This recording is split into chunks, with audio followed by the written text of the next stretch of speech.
Everyone, good evening, नमस्कार साथियों। आज अपन का लास्ट लेक्चर नंबर 5, जिसमें आज अपन थ्योरी वाला पोर्शन एसिड बेस और सॉल्ट का कंप्लीट कर देंगे, जिसमें आपके कंपटीशन का, क्लास 10th का और एनसीईआरटी कंप्लीटली कवर हो जाएगी। इसके अलावा आपको कुछ भी नहीं पढ़ना है। एक सेशन और लेकर आएंगे जिसमें अपन लेंगे 25 question acid base and salt के। इससे बाहर आपको एक भी क्वेश्चन नहीं मिलेगा। यदि इससे बाहर क्वेश्चन आता है तो यदि आप नहीं कर पाएंगे तो उसको और कोई भी नहीं कर पाएगा। ये आपको समझ में आना चाहिए। देखो, लास्ट लेक्चर में मैंने बात की थी आपसे पीएच स्केल की। पीएच स्केल में मैंने आपको बताया था कि पीएच स्केल एक क्या है, सोरेनसन नाम के साइंटिस्ट ने दिया था, जो हाइड्रोजन आयन की सांद्रता को बताता है। इसका जो फॉर्मूला होता है पीएच बराबर माइनस लॉग एच प्लस होता है। यदि एच प्लस की कंसंट्रेशन बढ़ेगी तो पीएच कम हो जाएगा। अब एच प्लस की कंसंट्रेशन बढ़ रही है तो किसकी कम हो रही है? ओएच की कम हो रही है, क्योंकि आपको पता है वाटर का जब आयनाइजेशन कराते हैं तो एच प्लस और ओएच माइनस में टूटता है। पीएच का जो टोटल वैल्यू होती है वो होती है 14। यदि आपको पीओएच पूछे तो 14 में से पीएच कम कर दो तो क्या आ जाएगी? पीओएच आ जाएगी। इस तरीके से इस फॉर्मूले से अपन निकाल सकते हैं। आपके 10th लेवल पर इतना ही दे रखा है तो अपन इसमें आगे नहीं बढ़ेंगे, क्योंकि देखो समुद्र में या नदी में पानी बहुत होता है, वो पूरा पीने का थोड़ी होता है। अपनी प्यास बुझ जाए उतना पी लो, बाकी सबको पियोगे तो क्या होगा? आपकी तबीयत खराब हो सकती है। लेकिन अपन जब नीट वाली क्लास में पढ़ाते हैं तो वहां आयनिक इक्विलिब्रियम में पीएच के फॉर्मूले भी ड्राइव करवाते हैं, पीएच के मान भी बताते हैं, सारा काम करते हैं। लेकिन आपके 10th लेवल तक इतना कुछ दे नहीं रखा है तो अपन आगे नहीं बढ़ेंगे। लेकिन जब अपन 11th की क्लास स्टार्ट करेंगे तो आपको हम पीएच कंप्लीटली 2-3 घंटे पढ़ाएंगे, जिसमें आप सारे तरीके के क्वेश्चन करने की कंडीशन में होंगे। लेकिन यहाँ आपको सीधे सीधे पीएच के क्वेश्चन आते हैं कि जठर रस का पीएच कितना है बताओ, तो मैंने बताया था 1.2 होता है। उसके बाद में नींबू के रस का कितना होता है बताओ? 2.2 होता है। मानव रक्त का कितना होता है? 7.4 होता है। आसुत जल का कितना होता है? 7 होता है। मिल्क ऑफ मैग्नीशिया का कितना होता है? 10 होता है। NaOH का कितना होता है? 14 होता है। इस तरीके के क्वेश्चन प्री रीट में पहले पूछे गए हैं, तो आप इस तरीके से कर लेंगे। अब आज अपन जो नेक्स्ट टॉपिक स्टार्ट करेंगे वो स्टार्ट करने वाले हैं पीएच के दैनिक जीवन में क्या उपयोग है। तो सबसे पहले तो पीएच का हमारे दैनिक जीवन में बहुत ही उपयोग है, क्योंकि जो हमारा शरीर है ये 7 से 7.8 पीएच के मध्य कार्य करता है। इसके कम पीएच होगी तो ये क्या हो गया बताओ? हल्का उदासीन से लेकर हल्का क्षारीय जो माध्यम होता है वहां तक हमारा शरीर सरवाइव करता है। लेकिन इससे ज्यादा यदि पीएच बढ़ेगी या इससे कम पीएच होगी तो हमारी तबीयत खराब होने के चांस रहने वाले हैं। तो हमारे शरीर का पीएच किससे किस रेंज में काम करता है? 7 से 7.8 की रेंज में काम करता है। उसके बाद होता है यदि वर्षा जल का पीएच 5.6 से कम हो जाता है तो उसे बोलते हैं अम्लीय वर्षा। क्या बोलते हैं जी? अम्लीय वर्षा। अम्लीय वर्षा का रीजन क्या है? आपको पता है कि हमारे दैनिक जीवन में काफी गाड़ी, बस, ट्रक या धुआं देने वाले जो भी साधन निकलते हैं उनसे हमारे वायुमंडल में CO2, carbon dioxide, sulphur dioxide और नाइट्रोजन डाइऑक्साइड निकलती है। वो निकलेगी तो वो क्या होगी? वायुमंडल में बादल की जो परत होती है उस पर जम जाती है। उस पर जम जाती है तो उसके बाद में यदि कभी वर्षा होती है तो यदि परत ज्यादा जड़ेगी ऑक्साइड की परत ज्यादा चलेगी तो जब वर्षा होती है तो कार्बनिक अम्ल, नाइट्रिक अम्ल और सल्फ्यूरिक अम्ल का फॉर्मेशन हो जाता है, जिसके कारण यदि वह वर्षा जल हमारी धरती पर पड़ेगा तो वह जीवाणुओं के लिए, पादपों के लिए, ताजमहल आगरा में जो बना हुआ है उसके लिए संक्षारण का काम करेगा। इसे ही बोलते हैं अम्ल वर्षा। पेपर में पहले पूछा गया है कि अम्ल वर्षा के पीएच का मान कितना होता है, तो 5.6 से कम होता है। यह आपको याद रखना है। किसके कारण होता है बताओ? सल्फ्यूरिक अम्ल, नाइट्रिक अम्ल के कारण होता है। ये परत किसके द्वारा जमती है? कार्बन डाइऑक्साइड हो गया, नाइट्रोजन डाइऑक्साइड हो गया और SO2 सल्फर डाइऑक्साइड हो गया। तीनों ऑक्साइड के कारण ये परत जमती है। 3 क्वेश्चन बनते हैं अम्ल वर्षा वाले। इसके बाद आता है अपना कि पादप। यदि हमारे भूमि में अंदर पादप है तो पादप में अपन काम करते हैं कि यदि कोई भी पादप के लिए मृदा अम्लीय हो जाए या क्षारीय हो जाए उसका उपचार कैसे करते हैं। तो यदि अपन की जो मृदा है वो अम्लीय हो जाती है तो पादप वृद्धि नहीं करेंगे, यदि क्षारीय हो जाएगी तो भी पादप वृद्धि नहीं करेंगे। इससे बचने के लिए अपन क्या करते हैं जी, यदि अम्लीय मृदा हो जाए तो कैल्शियम ऑक्साइड और कैल्शियम हाइड्रोक्साइड के द्वारा उपचारित किया जाता है उसको। कैल्शियम ऑक्साइड क्या होता है जी, बिना बुझा हुआ चूना, और कैल्शियम हाइड्रोक्साइड क्या होता है, बुझा हुआ चूना। इससे मृदा को उपचारित कर देते हैं जिससे उसकी अम्लीयता क्या हो जाती है, खत्म हो जाती है, क्योंकि दोनों बेस हैं ये। इसके बाद में बात करते हैं कि यदि मृदा क्षारीय हो जाए तो क्या करेंगे सर। तो यदि मृदा क्षारीय हो जाए तो वर्मी कंपोस्ट या खाद अपन डालते हैं मृदा में, उससे अपन उसकी क्षारीयता को खत्म कर सकते हैं। आई बात समझ में। तो दो क्वेश्चन इससे बनते हैं, अम्लीयता को खत्म करना है तो बुझा हुआ चूना और बिना बुझा हुआ चूना यूज करेंगे, यदि क्षारीयता को खत्म करना है तो क्या यूज करेंगे जी, बोलो, वर्मी कंपोस्ट और खाद यूज करने वाले हैं। इसके बाद आता है हमारे मुंह का पीएच। हमारे जो मुंह का पीएच है वह यदि 5.5 से कम हो जाता है तो भी हमारे दांतों में संक्षारण हो जाता है। अब आप जानते हो हमारे दांतों के अंदर क्या पाया जाता है, बताओ। एनेमल नाम का कठोर पदार्थ बना जाता है। एनेमल होता है ये कैल्शियम हाइड्रोक्सी फॉस्फेट का बना हुआ एक कवच होता है जो हमारे दांतों की सुरक्षा करता है जीवाणुओं से। लेकिन यदि कोई भी व्यक्ति गुटखा वगैरह खाता है या किसी जैसे आपको बोले खाना वगैरह खाता है और उसके बाद में ब्रश वगैरह नहीं करता है तो हमारे दांतों के अंतर्गत जीवाणुओं की वृद्धि इंक्रीज हो जाएगी। और यदि जीवाणुओं की वृद्धि इंक्रीज हो जाएगी तो जो एनेमल नाम की जो भी कवच है उसका क्या हो जाएगा जी, संक्रमण हो जाएगा। और संक्रमण होने से क्या होगा, फिर जीवाणु वृद्धि करने लग जाएंगे और अम्लीय पीएच बढ़ जाएगी। अम्लीय पीएच बढ़ेगी तो दांतों का क्षरण स्टार्ट हो जाएगा। इससे बचने के लिए क्या करते हैं जी, अपन क्या करते हैं, कोलगेट करते हैं, ब्रश करते हैं या नीम की दांतन करते हैं। इसका रीजन क्या है, क्योंकि अम्लीय जो माध्यम है इसको अपन को उदासीन करना है। तो उदासीन करने के लिए अपन को क्षार चाहिए, तो क्षार के रूप में अपन टूथपेस्ट या मंजन का उपयोग करते हैं।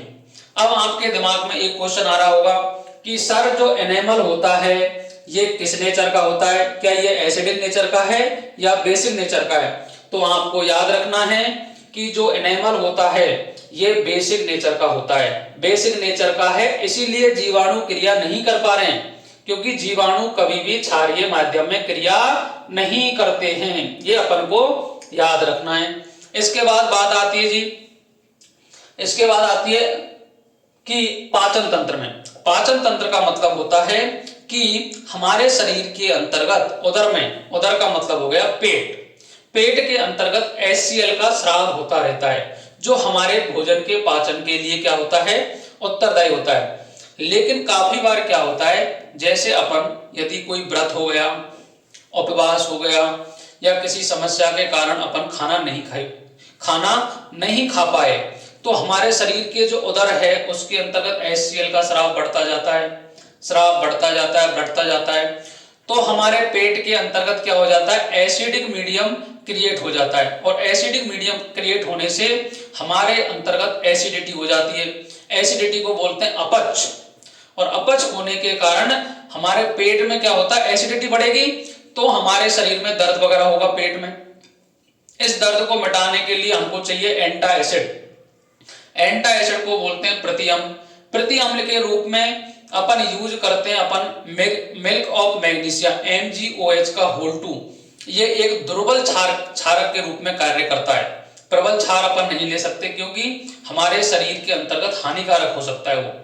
यदि आपके पास आप कहो सर कि हमारे पास मिल्क ऑफ मैग्नीशिया नहीं है तो अपन क्या यूज कर सकते हैं, तो आप यूज कर सकते हैं बेकिंग सोडा।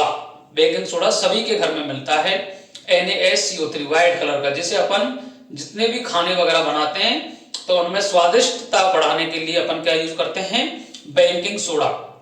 तो आपको याद रखना है कि एंटा एसिड के रूप में बेकिंग सोडा और मिल्क ऑफ मैग्नीशिया का उपयोग किया जाता है।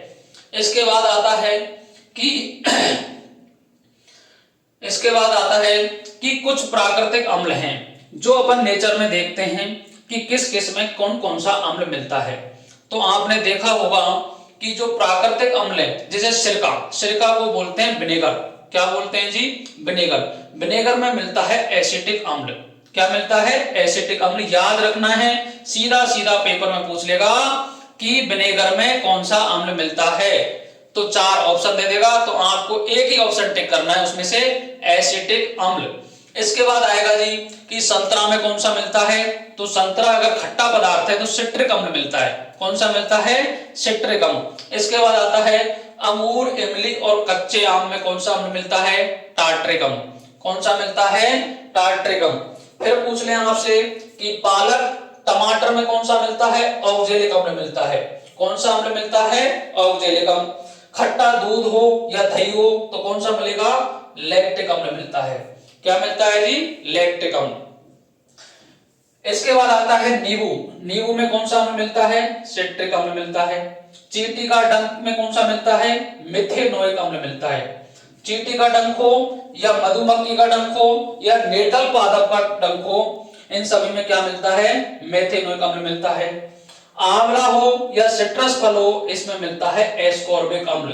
कौन सा मिलता है? एस्कॉर्बिक अम्ल। आपको फॉर्मूला याद नहीं करना है, ओनली आपको इनके नाम पता होना चाहिए। एनसीईआरटी में टेबल दे रखी है तो अपन को ये याद होने चाहिए। फिर आपके दिमाग में आता है कि सर, जैसे अपन क्या है कि गांव वाले तो क्या है इतना घूमने नहीं जाते, लेकिन जो यदि कोई परिवार सिटी के अंतर्गत आकर रह गया है और वह क्या करे कि गांव में जाते ही उनको पड़ती है घूमने की, तो यदि आप पहाड़ी क्षेत्र में घूमने गए, क्योंकि गांव में ही है पहाड़, तो सिटी के अंतर्गत तो है नहीं, तो गांव की साइड में आप गए तो आप जब जैसे ही पहाड़ में चढ़े तो वहां क्या होगा, नेटल नाम का पादप मिलता है। प्रकृति में क्या मिलता है? नेटल नाम का। यदि नेटल की पत्तियां आपके शरीर के किसी भी भाग को छू जाएंगी तो आपके अंतर्गत मिथेनोइक अम्ल का स्राव होता है। उससे मिथेनोइक अम्ल का स्राव होगा तो आपके शरीर के अंतर्गत जलन होगी, और जलन होने के लिए प्रकृति ने उसका उपाय एक ऐसा कर रखा है कि जहां नेटल का पौधा पाया जाता है उसके पास ही डॉक नामक पादप भी मिलता है। यदि उसकी पत्तियों को आप उसके ऊपर रगड़ लोगे तो वह उसको उदासीन कर देता है। तो नेटल के पादपों से कौन सा अम्ल निकलता है? मिथेनोइक अम्ल निकलता है। इससे उपचारित करने के लिए किस पादप की पत्तियों का यूज करते हैं? डॉक नामक, डॉक ना कि डॉग, डॉक नामक पादप की पत्तियों को रगड़ लेते हैं, जिससे उस अम्ल का प्रभाव क्या हो जाता है? खत्म हो जाता है। आई बात समझ में? इसके अलावा पूछते हैं कि शुक्र पर किसके मोटे बादल पाए जाते हैं? शुक्र जो ग्रह है उस पर किसके मोटे बादल पाए जाते हैं? तो याद रखना है सल्फ्यूरिक अम्ल के बादल पाए जाते हैं। किसके पाए जाते हैं जी? सल्फ्यूरिक अम्ल के। ये बात आपको याद रखनी है। इसके बाद आता है लवण परिवार। तो लवण का मतलब क्या होता है बताओ? मैंने आपको सुबह बताया था कि लवण का जो निर्माण है, ये बात आपके समझ में आ गई कंप्लीट। पीएच के उपयोग और कुछ प्राकृतिक अम्ल, इनको आप एक बार याद कर लें क्योंकि यहां से भी एक क्वेश्चन देखने को मिलता है। अब अपन बात करेंगे कि लवण परिवार। लवण का मतलब क्या होता है? मैंने सुबह आपको बताया था, यदि प्रबल अम्ल और प्रबल क्षार आपस में अभिक्रिया करते हैं तो लवण का निर्माण करते हैं, और लवण का जो पीएच है वो 7 के मध्य होता है। यदि आपको बोले कि प्रबल अम्ल ले लें, दुर्बल क्षार ले लें, तो जो लवण बनेगा वह अम्लीय बनेगा। यदि प्रबल क्षार ले लें, दुर्बल अम्ल ले लें, तो लवण कैसा बनेगा? क्षारीय बनेगा। यह आपको पता है। अब जैसे देखो, पोटेशियम सल्फेट, सोडियम सल्फेट, ये सारे लवण हैं। Calcium sulphate, magnesium sulphate, copper sulphate, sodium chloride, sodium nitrate, sodium carbonate, ammonium chloride, sodium acetate, zinc sulphate, aluminium chloride और कैलामाइन। क्या है जी? कैलामाइन। तो अब आपको पता है कि जैसे आपको बोला कि K2SO4 का नेचर क्या है, K2SO4 का नेचर क्या है, तो तो आपको पता है कि इसमें से जल भी निकला होगा एक। तो एक्चुअल में ये बना है H2SO4 प्लस 2KOH। कैसी से मिलकर बनाएंगे? H प्लस के रूप में है, सल्फेट -2 के रूप में। -2 है, यहां +1 है, लेकिन 2 है तो ये भी +2 ही हो गया। ठीक है, ये +1 में है, ये -1 में है, तो यहां से इसका माइनस वाला पार्ट इसके से मिला तो क्या बनेगा बताओ? K2SO4 प्लस 2H2, यही बनेगा क्या? अब मेरे को बताइएगा इसका नेचर क्या है। आपको पेपर में पूछता है कि निम्न में से दिया गया लवण का नेचर किस तरीके का है? अम्लीय है, क्षारीय है, उदासीन है, या अपन कुछ भी नहीं कह सकते। तो आपको पता है कि H2SO4 एक प्रबल अम्ल है जी। क्या है जी? प्रबल अम्ल है। KOH भी प्रबल क्षार है। ये कैसा है जी? प्रबल क्षार है। तो जो K2SO4 है ये कैसा लवण है? बोलो, ये उदासीन लवण है जी। कैसा है? उदासीन। इसका pH कितना है? तो इसका pH है 7। अब क्या आप पूछोगे सर आप दूसरा बता दो हमें, तो मैं दूसरा जैसे आपको कैल्शियम सल्फेट बता दूं, क्या बोलो? तो कैल्शियम सल्फेट बना होगा H2SO4 से प्लस CaOH का होल 2 से। बोलो कैसे बनाएगा? यहां से H2 निकाल लो, यहां से OH निकाल लो तो CaSO4 बन गया। ये किस नेचर का है जी? ये भी उदासीन नेचर का ही है। अब आपको सर मेरे को दूसरा बता दो, जैसे Na2CO3 बता देता हूं।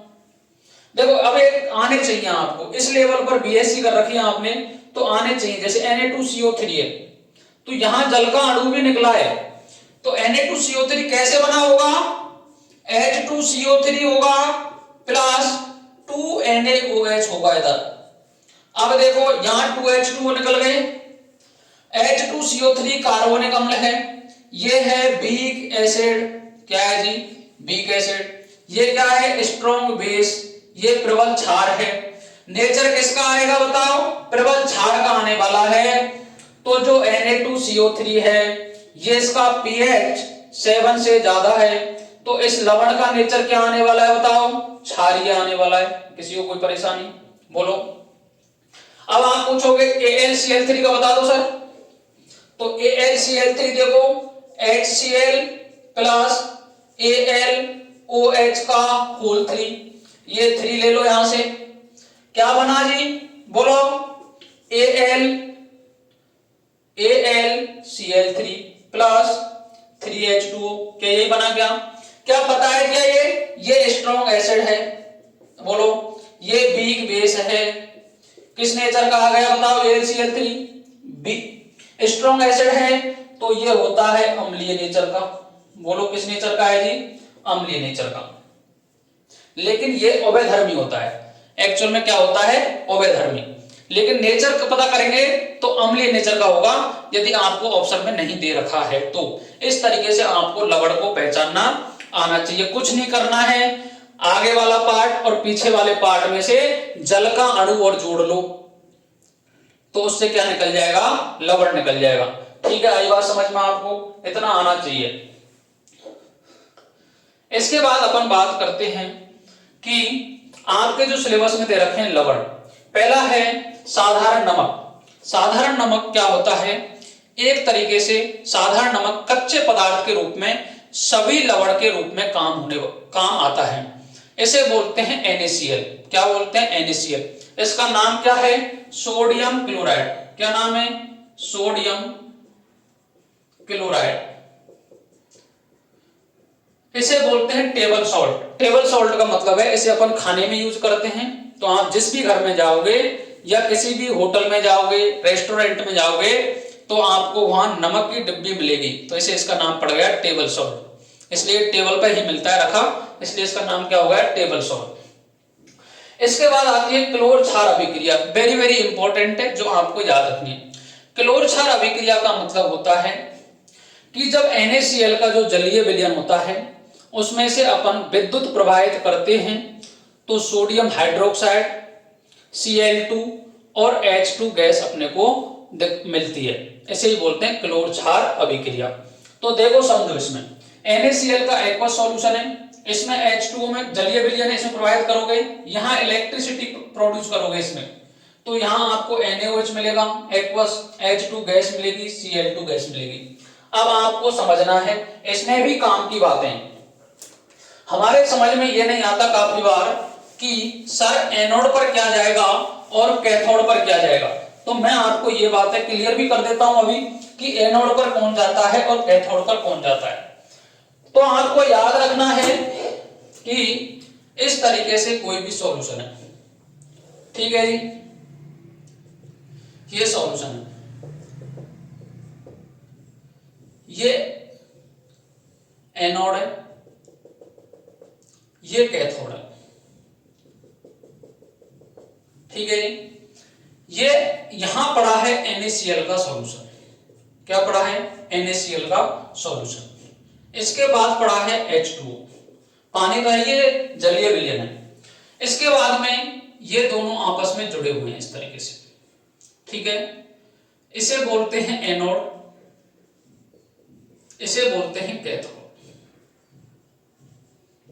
कैथोड पॉजिटिव होता है, कैथोड नेगेटिव होता है, एनोड पॉजिटिव होता है। ये मैं बात कर रहा हूं विद्युत अपघटनी सेल की, विद्युत अपघटनी सेल की, इलेक्ट्रोलाइटिक सेल, जो मैं आपको 12th क्लास के इलेक्ट्रोकेमिस्ट्री वाले चैप्टर में अपन इसको पढ़ाते हैं, ठीक है। देखो ये दिख नहीं रहा है, थोड़ा छोटा करते हैं इसको, देखो इस तरीके से ये H2O है इसमें, तो जल के अणु H प्लस और OH माइनस के रूप में है, NaCl Na प्लस और Cl माइनस के रूप में है। ये आपके इलेक्ट्रोड लगे हुए हैं, ये भी आपके इलेक्ट्रोड लगे हुए हैं, ठीक है जी। ये आपके बैटरी से जोड़ दिया है मैंने। ये है इलेक्ट्रोलाइटिक सेल, इलेक्ट्रोलाइटिक सेल, इसे बोलते हैं विद्युत अपघटनी सेल, विद्युत अपघटनी सेल। ये है इसका एनोड, ये है इसका कैथोड। कैथोड पर नेगेटिव चार्ज होता है, एनोड पर पॉजिटिव चार्ज होता है। अब देखो, अपन जब 12th क्लास में पढ़ते हैं तो आपने इलेक्ट्रोकेमिस्ट्री में पढ़ा होगा डिस्चार्ज पोटेंशियल।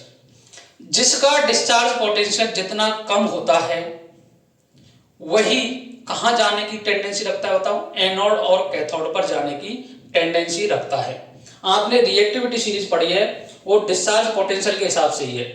तो देखो डिस्चार्ज पोटेंशियल यदि मैं पॉजिटिव की बात करता हूं तो हाइड्रोजन का कम होता है। किसका कम होता है? हाइड्रोजन का। Na का डिस्चार्ज पोटेंशियल ज्यादा होता है, किससे ज्यादा होता है? H से। जबकि जो OH का डिस्चार्ज पोटेंशियल है वह ज्यादा होता है क्लोरीन से। तो मैंने आपको बात बताई, जिसका डिस्चार्ज पोटेंशियल जितना कम होता है उसकी टेंडेंसी जाने की होती है एनोड और कैथोड पर। लेकिन ये गैस की फॉर्म में जाते हैं तो OH तो O2 के रूप में जाता है, कभी भी जाएगा O2 के रूप में जाएगा, Na सीधा Na के रूप में ही जाता है। इसके बाद में हाइड्रोजन जो गैस है वो H2 के रूप में जाती है, Cl जो गैस है ये Cl2 के रूप में जाती है। तो आप समझेंगे कि पॉजिटिव में डिस्चार्ज पोटेंशियल हाइड्रोजन का कम है। हाइड्रोजन के ऊपर प्लस चार्ज है, क्लोरीन के ऊपर माइनस चार्ज है, सोडियम के ऊपर प्लस चार्ज है, OH माइनस है। तो मेरे को बताओ कि नेगेटिव की तरफ कौन जाने वाला है? तो नेगेटिव की तरफ जाता है पॉजिटिव वाला, और नेगेटिव जाता है पॉजिटिव की तरफ। तो डिस्चार्ज पोटेंशियल जिसका जितना कम होगा वही एनोड और कैथोड पर जाती हैं। तो देखो यहां H का डिस्चार्ज पोटेंशियल कम है तो H पर प्लस चार्ज है, तो कैथोड पर कौन गया जी? H2 गैस गई। बोलो आया बात समझ में नहीं आया? इसके बाद में OH माइनस है, OH माइनस है, एनोड पॉजिटिव है, तो O2 के रूप में जानी चाहिए थी ये, लेकिन डिस्चार्ज पोटेंशियल किसका कम है? क्लोरीन का कम है, तो यहां एनोड पर जाती है Cl2। तो आपको याद रखना है कि Cl2 कहां गई बताओ जी? एनोड पर। इसके बाद में H2 कहां गई, कैथोड पर। ये आपको याद रखना है डिस्चार्ज पोटेंशियल से, ठीक है। आई बात समझ में। तो NaOH एक्वस है, ये H2 कहां गई बताओ, कैथोड पर गई, और Cl2 गई एनोड पर। ये आपको याद रखना है। यहां से क्वेश्चन बन सकता है कि क्लोर क्षार अभिक्रिया में एनोड और कैथोड के उत्पाद निम्न में से कौन कौन से हैं। तो क्रम से पूछता है, तो आपको याद रखना है कि एनोड पर Cl2 जाएगी, कैथोड पर H2 जाएगी। इसके बाद में Cl2 का उपयोग क्या क्या होता है। यदि आपको जल की स्वच्छता करनी है तो Cl2 का यूज करते हैं अपन।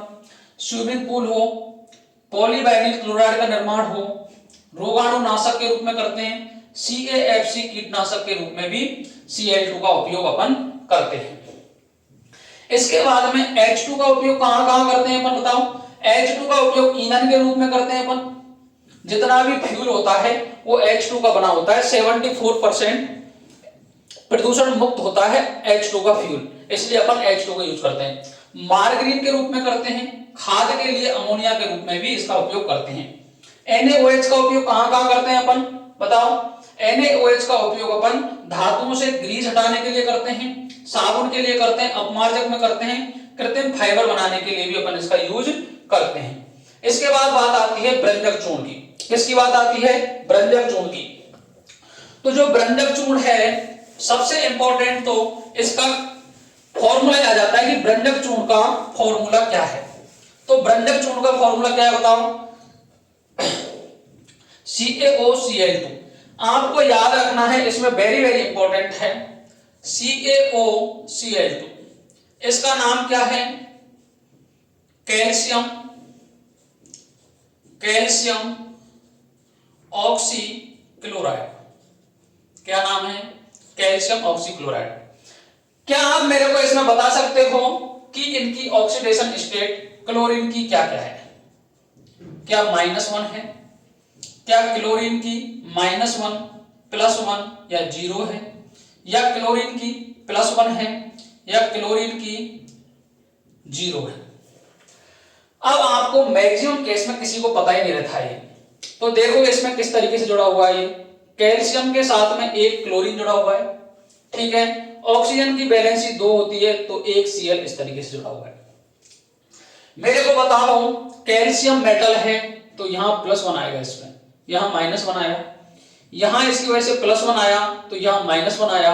ऑक्सीजन की इलेक्ट्रोनेगेटिव ज्यादा, यहां माइनस आया, तो यहां प्लस आया। आपको समझना है कि कैल्शियम +2 के रूप में होता है, ऑक्सीजन -2 के रूप में होता है, क्लोरीन यहां +1 में भी है और -1 में भी है। तीनों शो कर अलग अलग शो कर रही है। ये -2 में आ गया, बोलो ये -1 में है, ये +1 में, क्योंकि ऑक्सीडेशन की इलेक्ट्रोनेगेटिविटी ज्यादा है क्लोरीन से, तो ये माइनस करेगी तो ये प्लस करेगी। आई बात समझ में। इस तरीके से आपको याद रखना है इसकी ऑक्सीडेशन स्टेट। ये कहीं ना कहीं कॉम्पिटिटिव एग्जाम में पूछी गई है। आई बात समझ में, किसी को कोई परेशानी। इसका उपयोग कहां कैसे बनता है। ये कैल्शियम हाइड्रोक्साइड में क्लोरीन की जब रिएक्शन कराओगे तो कैल्शियम ऑक्सीक्लोराइड बनता है और जल निकल जाता है। इसका उपयोग अपन जीवाणु मुक्त जल के लिए करते हैं, रासायनिक अभिक्रियाओं में उपचाय के रूप में करते हैं। इस तरीके से अपन इसका उपयोग करते हैं। सेकंड बात आती है, फिर आती है बेंटिंग सोडा। किसकी बात करते हैं, बेंटिंग सोडा। बेंटिंग सोडे का फॉर्मूला होता है NaSCO3, जिसका उपयोग अपन स्वादिष्ट खाना बनाने के लिए करते हैं। घरों में स्वादिष्ट खाना बनाने के लिए बेकिंग सोडे का उपयोग करते हैं। लेकिन यदि पेट में अपच वगैरह हो जाए तो उसके लिए भी अपन दुर्बल क्षार के रूप में किसका उपयोग करते हैं, बेकिंग सोडे का उपयोग करते हैं। ठीक है जी। कैसे बनता है बताओ।